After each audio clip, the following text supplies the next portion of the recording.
This was an image that was made in between the ceremony and the start of the reception. The couple was kind of hanging out in a holding room waiting to go into the reception. I saw they had kind of snuggled up together, so I moved them over by a window so I could get kind of this nice light on the bride's face. I really try a lot of times to create images that have sort of a almost voyeuristic feel to it. So I wanted it to have that feel of another person kind of witnessing what was going on. And so that's kind of why I used the blinds on the door as a framing device for the image. I really like to use framing elements in the images when I can. I think it makes them a lot more interesting. Image number 2, this was right after they had done their first look, the reveal. A lot of people do first look events these days where the couple sees each other before the ceremony. And I'd say that when I started shooting weddings, that usually about 70% of the couples held on to the tradition of the groom not seeing the bride before the ceremony. Nowadays, I think that it's almost reversed, and probably about 70% of my couples do see each other, which is nice because it gives us a lot more time to do pictures before the ceremony. Typically, we like to do it with just the bride and groom alone, so it's just the two of them. It gives it just a little more intimacy. I think it's hard when there's a lot of people looking on to really enjoy the moment. In this picture, the couple had just seen each other. The bride had just walked out. She was just kind of spinning around, showing off the dress. We had this beautiful light, and I backed off a little bit with a longer lens. I think I shot this with about a 200 millimeter lens with some compression to pull the front of that house up in the background.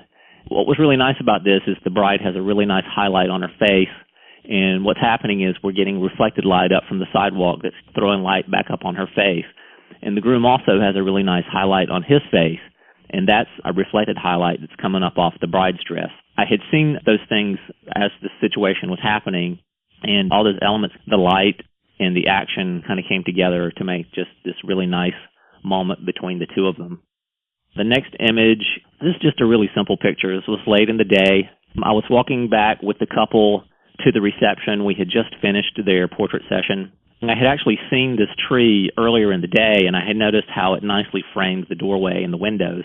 I had the groom sit down on the top step there. I had the bride sit on his lap and just tried to get them together really quick. It was late enough in the day that you can actually see the warm tungsten light coming through the windows, which is just sort of a nice detail, I think, that helps add to the intimacy of the image. Image number 4, this again is from a first look or a reveal where the couple was seeing each other before the ceremony. The way we try to do the first look pictures is we try to do it in such a way so that the groom doesn't see the bride until she's very close to him, and the groom does get that nice surprise of seeing the bride in the dress for the first time. So we'll sort of set the groom up in the foreground and then shoot it with a long lens and kind of show the bride progressing up in the background. I actually chose this position for this image because I wanted it to have that feel of a bystander kind of witnessing this event going on between the two of them, and just to have some framing elements and some layering in the image. And it worked out really nice because when the bride came out, she was so happy and she was so beautiful. She was spinning around and showing him the dress, and the groom just became overcome with emotion. It's just a nice, spontaneous moment between two people on a very emotional day in their lives. Image number 5, it's just a beautiful image because of the lighting. This was made at a church that I work at quite often, so I know there's an area on the grounds of this church that has this just really beautiful backlight. This was late in the afternoon, an ideal time of day to be photographing there, and we saw really beautiful highlights popping up. I positioned her so that the sun was directly to the right, so we sort of get this really nice highlight on the face. We get a little backlight on the veil, and just this little nice modeling and shadowing on the face. The wind was blowing a bit, so it sort of has that wind-blown look, but we did help that a little bit. I love directional light because it gives you really strong highlights. She's standing in an area that's shadowed a little bit and has areas of spotty sun coming through, and that's kind of what makes the background go black in this image. It's a situation where we found some really beautiful light. We were able to get the bride into it and take advantage of what really beautiful light can do for us in terms of highlighting the dress, the veil, and the bride. One of the big secrets of photography is how you place the highlights. As a viewer of an image, your eye is attracted to the brightest part or the lightest part. And so as a photographer, really, if you want to create dynamic imagery, how you place the highlight is what guides the viewer's eye through that image. So the nice highlight really is one of the major keys to how you create any image. Number 6, the couple with the Jefferson Memorial behind them. This is another one of my favorite locations in D.C., I get a lot of couples who want to have pictures made with the monuments. The way I like to photograph buildings and monuments is not really to take the couple right up next to it. I like to put them off at a distance and sort of photograph it with a long lens and use long lens compression to tie the monument or the building in with the couple. This image is shot from across the tidal basin. I have the couple standing actually up on a bridge abutment. They have to be somewhat daredevils to get up there because the bridge abutment is about 12 to 15 inches wide, and behind them is the tidal basin, about a 14 or 15 foot drop off the back of that. So the couple has to be adventurous to jump up there and do that. I did have her take her shoes off so that she could actually climb up. I am shooting this from across the street with a 200 millimeter lens, sort of standing on the railing on the other side, so I have some elevation myself. It just works because of the lens compression. Sometimes you have to get your couples into these really great spots that they might not otherwise think about getting into. Image number 7 is a picture that's made near the U.S. Capitol. I had already been on the other side of the couple, photographing them with the Capitol dome in the background, which was the image that they had wanted. I'm more kind of a backlight guy, so I wanted to try to shoot something with a little backlight to it, and so I went around to the other side. The key to this image was I'm getting some reflected light off of this marble around this area, so it's filling in nicely that shadowed area on the near side of them.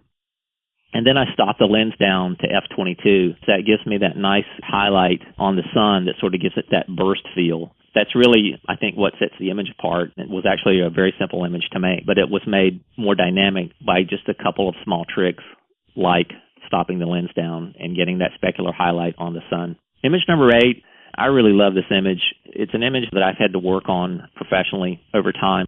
I came from a journalism background where I was taught to make really big, bold images to fill the frame with a lot of information.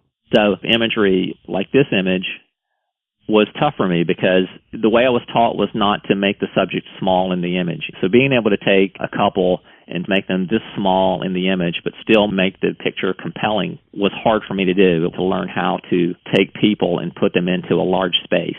This was a really fun couple, and I'm far enough away from them that I can't really give them any direction, so I'm having to rely on them just being spontaneous with one another. I took them out in the vineyard and I found the angle that I wanted to shoot, and I just told them to hold hands and to walk and to interact and be as spontaneous as possible, and I would just shoot whatever they were doing. I backed off with the really long lens. I think this was a 70 to 200, and it's just really fun, and she at one point reached up and grabbed the groom's tie and kind of pulled him toward her, and I knew when she did that I had exactly what I needed. This is the type of image that it's taken me some time and some effort to learn how to shoot. Image number 9, this is one of the nicest churches in Washington, D.C. at St. Matthew's Cathedral. I wanted to be able to show that grandeur. Typically we shoot walking down the aisle somewhat tight because we want to get the expressions between the bride and her father, but I felt like I really wanted to use my 14 to 24 millimeter lens.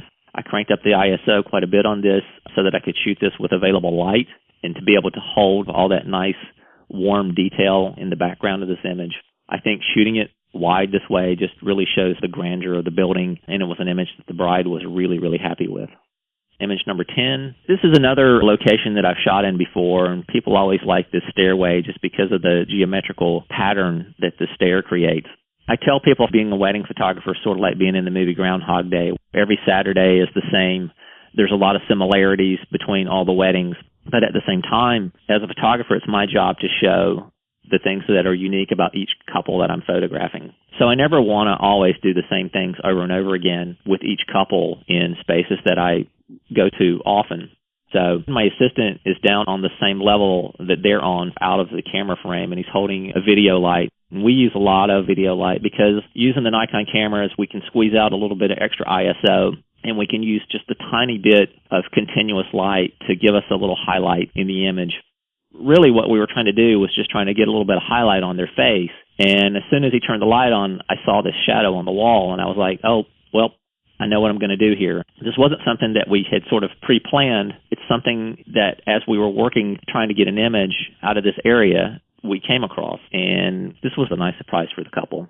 Image number 11, they're outside the National Cathedral in Washington, D.C. This was one of those days where everything sort of ran late, The couple did not see each other before the ceremony, so we had to do all of their family pictures and all their couple portraits between the ceremony and the start of the reception. So by the time I got to photograph the couple, it was already starting to get dark. But that was okay, because that's another one of these situations where we can break out our little video light and throw just a little light on the couple to highlight them. I used the 24mm lens. I laid down on the floor of this little gazebo that's in the garden adjacent to the cathedral, and I had the couple sit up in the window. My assistant is actually standing on the ground outside the gazebo, backlighting the couple with our small video light. We only need just a little hint of light to make this image work. One of the things about the video light is it's tungsten balanced. And so if I set my camera to tungsten white balance, what happens is it makes the sky go really, really blue. And so that's kind of how we get this really nice blue tone in the background. By combining the really low angle and good use of the wide lens and just a little bit of backlight, we're able to create this really nice intimate image that showcases one of the nicest churches in the U.S. and also creates this really nice moment for our couple.